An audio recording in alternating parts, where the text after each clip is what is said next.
I'm Joel, and in this video we're going to be taking you through a step-by-step process on how to install the floating glass shelves on a steel stud wall. Now this is a commercial application, and I know most people watching this probably have a traditional home made with 2x4 studs, so I apologize, but you can use a lot of these concepts or techniques and apply them to your installation.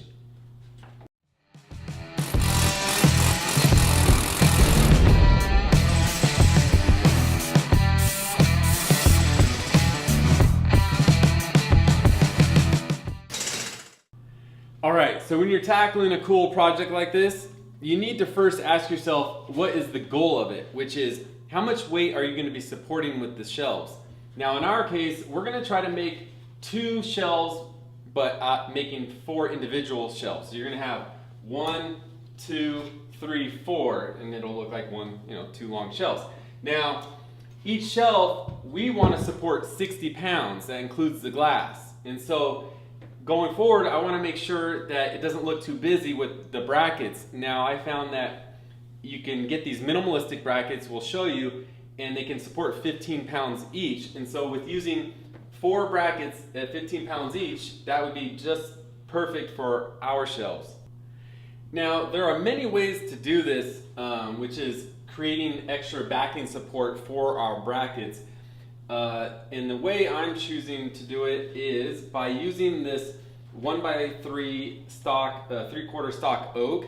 And what we're going to do is cut a piece out of this sheetrock that's the exact width of this oak, and then secure this oak strip to the studs, which you can kind of see these faint lines where the studs are.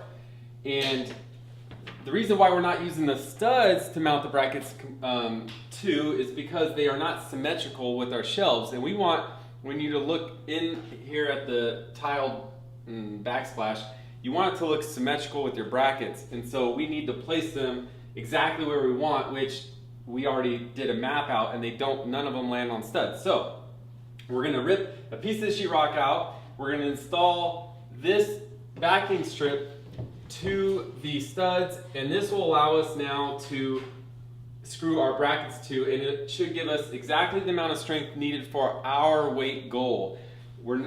If you're going to do more weight, then I would suggest another method in going thicker and more intense, taking off more sheetrock and putting more backing between the steel studs, or a piece of steel between the studs. But for our case, this should be plenty. And now we're going to get into how to make this thing level, or do a perfectly level cut so that we can put these shelves in nice and perfectly level. Alright, now that we know what we're going to use for our backing support for our shelves, we need to get started with cutting a nice level line to put in our backing plate. Now, you can use a traditional level and a bubble, and that can get you really level, but I want to be more precise than that. So if you made it this far to the video, congratulations, because I'm just about to share a goodie with you, which is laser levels. Now, these have been out for a while, but on the consumer level, they've always been out of the price reach, I guess. But now they're a lot more affordable, and they're a lot less finicky. And I really like this one. This is a Bosch Professional GLL2. Usually runs about 60, 70 bucks, and it can do a vertical line, a horizontal line, or you can lock it in place and put it at any tilt you want to create any line you want on your wall. So this is going to help us out. Electricians love these because they could put their outlets in perfectly. Tile guys love them because they could set their tile perfect. And ours is shut off right in the middle of the video, but that's okay. So, all right, so now that we're going to have a level line, we can make marks, connect them, draw it, and cut the sheetrock. So let's get started. All right, now that I got the lines drawn to cut out for my backing plate, we're going to use a multi-tool or oscillating tool, whatever you want to call it. These, if you don't know, are one of the best tools you can have in your toolbox next to your drill. These things, you really should try to get one of these. I'm choosing to use it because I can control the depth better than using like a Sawzall or a sheetrock saw, jab saw, or a roto-zip. Those are a little messier. With this, I can really control myself, and it cuts nice and quick. It makes, I would say, a little less dust. But I just really like the depth of control with this, and so we're going to cut this out, and when we get close to the studs, we're going to back off a little bit, and because we don't want to cut our studs, especially when they're metal.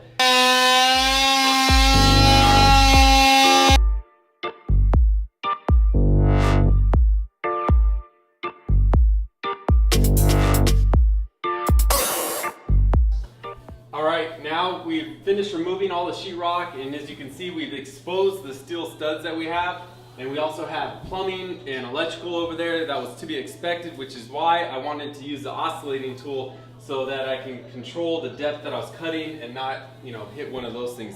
That'd be bad news. Now, in this situation, we have 5/8 sheetrock and 3/4 inch backing plate, so I need to remove a little of the wood, and so I've marked where the studs are on my backing plate, and then I'm going to use a router and just trim off a little piece on the back side so that when I screw it into my studs, it's nice and flush and doesn't create any issues with installing the tile. Now, in a residential application, you would probably remove a little more sheetrock, a big square, depending on what size shelf you're installing, and then in between your stud bays, you would cut your 2x4 or 2x6 and then screw from both sides to put this right behind the sheetrock, and then you'll re-sheetrock over it. But like I said, this is a commercial application, so we're not doing that. Once I install this oak, I'm gonna put a little compound in here to stop fire leakage or oxygen seepage to fireproof it. But then it's also gonna have tile over it, so it should be fine. And then now we're gonna pre-drill all the screw holes and get these fastened in.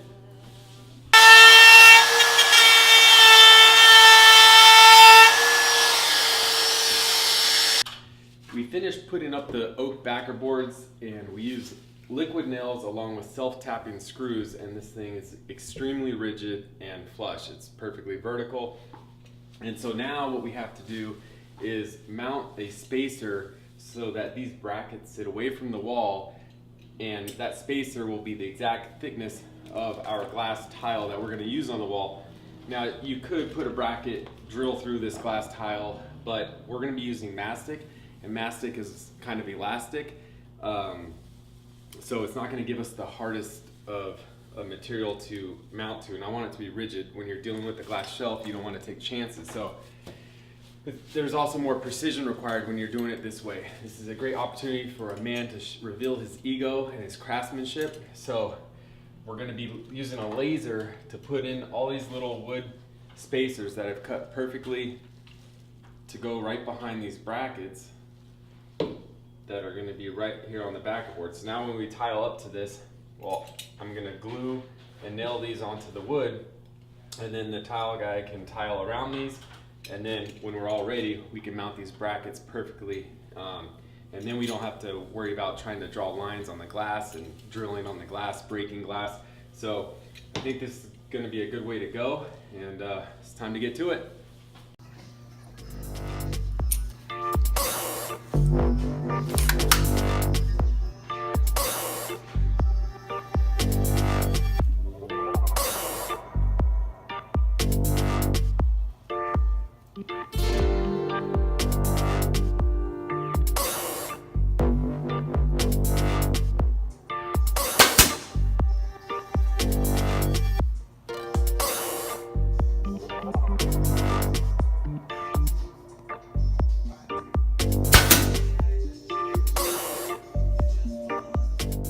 Alright, so where we left off last time was installing the wood supports on our backer board, and we laser leveled all of these brackets or supports in to the bottom, but like all things, sometimes you have to make adjustments because things don't work out the way you want. And in this case, this bracket is assembled so that the top part right here, or if you look over here, is detaches from the lower part, and so we need a reference point from the top part. And so what we did was run the laser line up top and put the bracket up to the laser line and scribed or penciled a mark on this tape so that we know now where to screw in this bracket. We made marks, piloted the holes, and then put that in.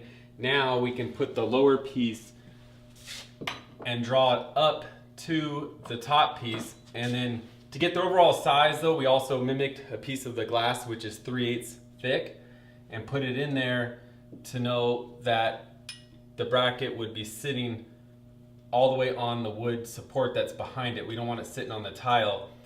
And we had this level on here to make sure that we had it nice and level once we screwed it in. So now we have the bottom row to go, and then next the glass.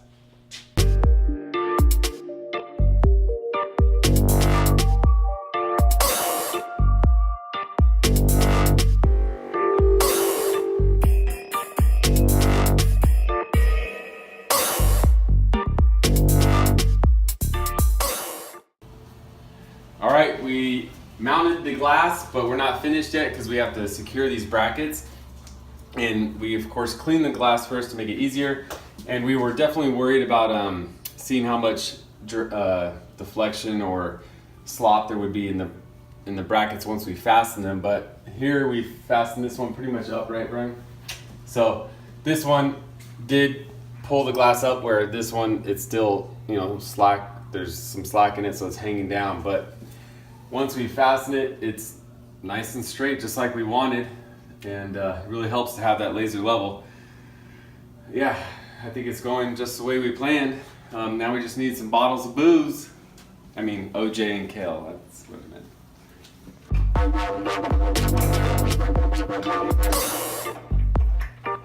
meant.